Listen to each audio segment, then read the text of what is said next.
Good morning, everyone. It is Wednesday, March 12th, and as of yesterday, March 11th, the U.S. Court of Appeals for the Fifth Circuit's decision on DACA officially went into effect. And so let me talk to you about what that means.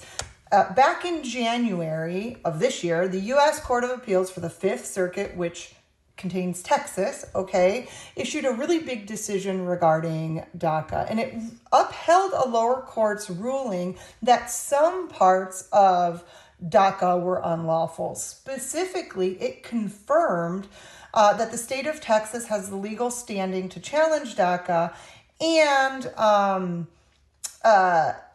ruled that the issuance of work authorizations could burden the state of Texas.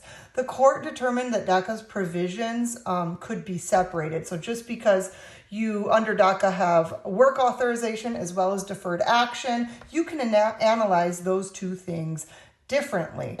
And so it deemed DACA granting work authorization unlawful, and however, it deemed granting deferred action, in other words, protection against deportation, as a lawful part of DACA.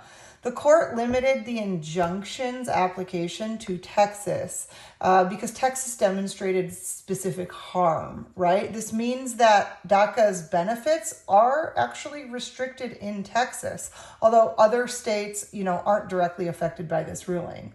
That being said, there is the stay on its decision. The court recognized that this is a really big decision, and there's a lot of reliance interest of current DACA recipients, and so they maintained a stay in its ruling, and as such, individuals with existing DACA status can continue to renew their deferred action and employment authorization while further legal proceedings are underway.